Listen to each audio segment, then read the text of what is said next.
मैंने कभी किसी पक्षी को आम खाने से नहीं रोका, लेकिन फिर ये कौन सा पक्षी है जो मेरे आमों को रोज नीचे गिराकर चला जाता है। अब तो मुझे उसको पकड़ना ही होगा। अगर ऐसा ही चलता रहा तो वो चोर तो मेरा बाग ही खाली कर देगा। ये सोचते हुए कबूतर आज के दिन दाना लेने नहीं जाता, बल्कि अपने बाग में ही छुपकर बैठ जाता है। और अभी थोड़ी ही देर गुजरी थी कि गोरी वहाँ पर आती है। वो पहले तो इधर उधर देखती है और फिर सोचती है, लगता है वो चला गया है, वो गंदी आँखों वाला। आज तो मैं उसके सारे ही आम गिरा कर जाऊंगी ताकि मुझे रोज रोज ना आना पड़े। और फिर गोरी ऐसा ही करती है। वो एक एक करके उसके सारे आम गिराने शुरू कर देती है। अच्छा, तो ये गोरी कौवी है। इसके अलावा वैसे कोई और हो भी नहीं सकता था। कितने आराम से नुकसान कर रही है।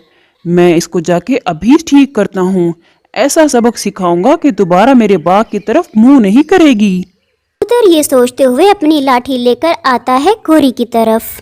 तुम्हें बताता हूँ गोरी, किसी का नुकसान कैसे किया जाता है। और फिर कबूतर गोरी की पिटाई शुरू कर देता है। कबूतर भैया बस करो, मत मारो मुझे। और कबूतर भैया बस कर जाओ। ये आम खाने के लिए होते हैं, नीचे फेंकने के लिए थोड़ी होते हैं। और फिर कबूतर गोरी को एक पेड़ से बांध देता है। कबूतर भैया माफ भी कर दो, मैं दोबारा तुम्हारे बाग की तरफ आऊंगी भी नहीं। पहले मुझे ये तो बताओ, मैंने तुम्हारा क्या बिगाड़ा था जो तुम मेरा इतना नुकसान कर रही थी। कुछ नहीं कबूतर भैया, बस मेरा दिमाग खराब हो गया था, मुझे माफ कर दो। मैं तो बस शरारत कर रही थी।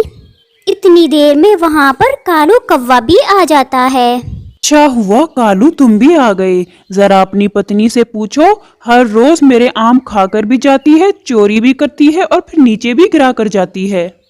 कबूतर भैया, मुझे बुलबुल ने बताया कि गोरी चोरी करते हुए पकड़ी गई है। इसे आज माफ कर दो। मैं वादा करता हूँ दोबारा इसको इस तरफ नहीं आने दूंगा।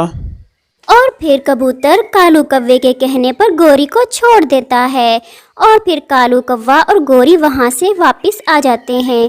जंगल में रात भी हो जाती है। कालू, वो कबूतर इतना जालिम लगता तो नहीं था। मेरे तो पंख में भी इतना दर्द हो रहा है और मेरी टांग में भी इतनी जोर जोर से लाठियां मारी थी उसने। गोरी, तुम अपने काम भी तो चेक किया करो। क्यों मुझे भी बदनाम करवा रखा है तुमने। तुम्हारा काम भी तो नहीं था ना।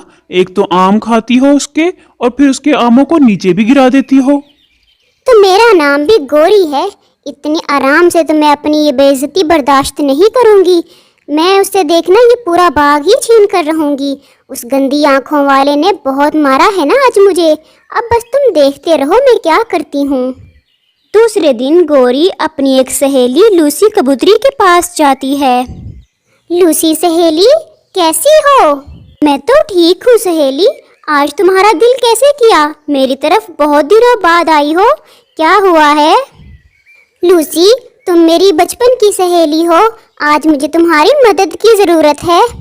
बताओ मेरी प्यारी सहेली, मैं तुम्हारे लिए क्या कर सकती हूँ? एक कबूतर है मेरे जंगल में, उससे शादी का नाटक करना है। गोरी बहन, शादी का नाटक? वो कैसे? हाँ, इसके लिए तुम्हें मेरी पूरी बात सुनना होगी। उस कबूतर से मेरी लड़ाई हो गई है। उस कबूतर का एक आमों का बाग है। मैं उससे वो पूरा बाग लेना चाहती हूँ, लेकिन इसमें मुझे तुम्हारी मदद की ज़रूरत होगी। तुम मुझसे शादी कर लेना और फिर हम उसको कुछ जहर मिलाकर दे देंगे। जब वो मर जाएगा और कबूतर की विधवा होने की वजह से वो आमों का बाग तुम्हारा हो जाएगा और तुम्हारी सहेली होने के नाते वो बाग मेरा भी होगा। आधा तुम्हारा, आधा मेरा। लूसी क्योंकि गोरी की सहेली थी, वो भी गोरी की ही जैसी थी। उसको भी लालच था, इसलिए वो गोरी की बात मान जाती है। अच्छा, तो ये बताओ, क्या वो कबूतर शादी के लिए मान जाएगा? हाँ हाँ, मुझे कल ही बुलबुल ने बताया था कि कबूतर को अगर कोई अच्छी कबूतरी मिलेगी तो वो शादी कर लेगा। और मेरी सहेली से अच्छी कौन हो सकती है? चलो तुम मेरे साथ, हम वहाँ पर चलते हैं। अभी वो अपने बाग में ही होगा। हाँ ठीक है, हम अभी चलते हैं। और फिर गोरी लूसी कबूतरी के साथ वहाँ से कबूतर के बाग की तरफ चल देती है। कबूतर भी अपने बाग में ही बैठा हुआ था। गोरी भी वहाँ पर लूसी को लेकर पहुँच जाती है।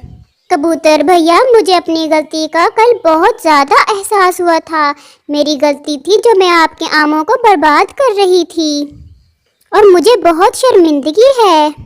अच्छा, तो अब ये बताओ मेरे बाग में क्या कर रही हो? और सुंदरी कबूतरी, तुम क्या कर रही हो गौरी के साथ? वो गोरी आई थी मेरे पास, वो आपके बाग के बारे में बता रही थी। मैंने सोचा चलो गोरी के साथ जाकर आपका बाग ही देख लूं। कबूतर, इसका नाम सुंदरी नहीं है, लूसी है मेरी दोस्त का नाम। मैं अपनी सहेली की शादी करवाना चाहती हूँ। मैंने सोचा क्यों ना तुमसे ही करवा दूं। कबूतर तो ये सुनकर खुश हो जाता है क्योंकि वो लूसी कबूतरी बहुत सुंदर थी। हाँ हाँ बिल्कुल गौरी बहन, शादी तो मैंने करनी ही थी, लेकिन मुझे आज तक कोई लूसी की तरह खूबसूरत नजर ही नहीं आई। तो आज नजर आ गई हूँ ना, तो आज कर लो मुझसे शादी। और फिर कबूतर लूसी कबूतरी से शादी कर लेता है। चिड़िया भी लूसी कबूतरी को देखने आती है। कबूतर भैया, आपकी पत्नी तो बहुत ही सुंदर है। हाँ चिड़िया बहन, लूसी नाम है इसका, गौरी की सहेली है ये, गौरी ने ही शादी करवाई है हमारी। चिड़िया, तुम भी इसी जंगल में रहती हो? हाँ लूसी बहन, मैं भी इधर पास में ही रहती हूँ। अब आप कबूतर भैया की जिंदगी में आ गई हैं तो अपने घर को अच्छे से संभाल लीजिएगा। हमारे कबूतर भैया के पास किसी चीज की कोई कमी नहीं है, शायद बस आपकी ही कमी थी। और फिर चिड़िया वहाँ से चली जाती है। कालू, देख लो, तुम्हारी पत्नी ने कबूतर के ऊपर अपना जाल फेंक दिया है। अब देखना कुछ ही दिनों में वो कबूतर मेरे उस जाल में फंसकर तड़प तड़प कर मर जाएगा और फिर वो बाग मेरा हो जाएगा। अच्छा, तो तुमने इस सारे काम के लिए लूसी को इस्तेमाल किया है? हाँ बिल्कुल, उससे बेहतर कौन हो सकता था, वो भी तो मेरी तरह ही लालची है। और फिर अगले रोज गौरी लूसी कबूतरी के पास जहर लेकर आती है। ये जहर है, 2-3 दिनों में अपना असर दिखा देता है। जब वो गंदी आंखों वाला भोजन खाएगा ना, बस तुम उसके भोजन में 2-3 कतरे डाल देना। अच्छा, मुझे ये जहर एक मर्तबा ही मिलाना होगा, तो क्या वो मर जाएगा? नहीं, ये जहर आहिस्ता आहिस्ता असर करता है, बस तुम्हें हर रोज मिलाकर देना पड़ेगा। 2-4 दिनों में वो मर ही जाएगा। और फिर लूसी वहाँ से वो जहर लेकर आ जाती है। लूसी, मैं वाकई बहुत खुश नसीब हूँ जो मुझे तुम जैसी सुंदर पत्नी मिली। मैं तुमसे बहुत खुश हूँ। मैं सोचता था मेरे मरने के बाद मेरे बाग का कौन ख्याल रखेगा, लेकिन अब तुम हो ना, तुम और मेरे बच्चे इस बाग का ख्याल रखोगे। लूसी ये सब सुनकर खामोश बैठी रहती है। कबूतर वहाँ से बाग में चला जाता है। लूसी कबूतरी के सामने कबूतर का भोजन और वो जहर रखा हुआ था। लूसी कबूतरी उस भोजन के अंदर वो जहर मिलाने लगती है, लेकिन फिर रुक जाती है। कबूतर की कही गई बातें उसके कानों में गूंजने लगती हैं। नहीं, मैं ऐसा बिल्कुल भी नहीं करूँगी। गौरी मेरी सहेली ज़रूर है, लेकिन अब ये कबूतर मेरा पति है। मैं कबूतर के साथ ये सब नहीं कर सकती। वो ये सब सोचकर रोने लग जाती है। कबूतर, मेरे प्यारे पति, मैं तुम्हारे साथ ये सब नहीं करूँगी। मैंने तुमसे शादी तुम्हें मारने के लिए ही की थी, लेकिन अब मैं ऐसा बिल्कुल नहीं करूँगी। मैं गौरी को भी बता दूँगी। और फिर लूसी कबूतरी गौरी की तरफ जाती है। गौरी, आप मेरी बहुत अच्छी सहेली हैं। मैंने आपके कहने पर ही कबूतर से शादी की थी, लेकिन अब मैं वो काम नहीं कर सकती। चिड़िया गौरी के पास किसी काम से आई थी। वो जैसे ही अंदर जाने लगती है तो उसको लूसी की आवाज़ें आती हैं। वो वहीं पर रुक जाती है और लूसी और गौरी की बातें सुनने लग जाती है। लूसी, तुम्हें क्या हो गया है? इतनी मुश्किल से मैंने कबूतर को फंसाने के लिए जाल बिछाया था और अब तुम कह रही हो कि तुम उसको नहीं मारोगी। क्यों नहीं मारोगी? और उस जहर का क्या हुआ जो मैंने तुम्हें कल दिया था? तुमने दिया नहीं है क्या अभी उसको? नहीं गौरी बहन, एक पत्नी अपने पति को कैसे मार सकती है? अच्छा, तो तुम्हें क्या लगता है, तुम अगर ऐसा नहीं करोगी तो मैं तुम्हें उसकी पत्नी बनकर रहने दूंगी? मैं जाकर सब कुछ बता दूंगी कबूतर को और फिर देखना वो तुम्हें धक्के मार कर निकालेगा बाहर। गौरी, आप तो मेरी सहेली हो, आप ये सब कैसे कर सकती हो? अगर तुम अपनी बात से फिर सकती हो तो मैं भी अपनी बात से फिर सकती हूँ और ये सब कुछ कर सकती हूँ। गौरी, मैं मिनती करती हूँ तुम्हारी। अरे जाओ, भागो यहाँ से। अगर मुझे पहले ही पता होता तो मैं तुम्हारी शादी ही ना करवाती। क्या बाहर बैठी है सब कुछ सुन लेती है। और चिड़िया वहाँ से चली जाती है। लूसी भी वहाँ से रोती हुई चली जाती है। शाम भी हो जाती है। चिड़िया वहाँ से सीधा कबूतर के घर जाती है। लूसी बहन, मैं आपसे कुछ कहना चाहती हूँ। दरअसल मैंने आज आपकी और गौरी की सारी बातें सुन ली थी। आपको परेशान होने की ज़रूरत नहीं है। अगर सुबह का बोला शाम को घर लौट आए तो उसको बोला नहीं कहते। आपने गलती की है। अगर आपको उसका एहसास है तो आपको डरने की बिल्कुल भी ज़रूरत नहीं है। और फिर रानो चिड़िया कबूतर को सारी बात बताती है।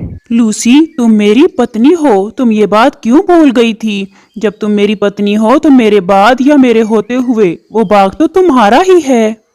इसमें आपको मुझे मारने की क्या जरूरत थी? मुझे माफ़ कर दें, मैंने लालच में आकर ये फैसला किया था, लेकिन अब मुझे एहसास हो गया है आप मेरे पति हैं। मुझे लगता है ऊपर वाले ने गौरी को हमें मिलाने के लिए ही भेजा था। और अभी वो बातें कर ही रहे थे कि वहाँ पर गौरी भी आ जाती है। अरे चिड़िया बहन, तुम भी यहीं पर हो? अच्छा हुआ, आज मैं कबूतर को इतनी बड़ी बात बताने आई हूँ कि उसे सुनकर कबूतर अपनी पत्नी को मार मार कर घर से निकाल देगा। यही कि लूसी तुम्हारी बातों में आकर मुझे जहर देकर मारने वाली थी। ये सुनकर गौरी तो बहुत हैरान हो जाती है। गौरी बहन, वो आमों का बाग तुम्हारी सहेली का ही है, तो वो तुम्हें कभी भी नहीं रोकेगी। इसलिए तुम्हारा जब भी मन चाहे तुम वहाँ आम खाने आ सकती हो। हाँ, लेकिन गिराने नहीं हैं। ये सब सुनकर गौरी बहुत शर्मिंदा होती है और फिर वहाँ से चली जाती है।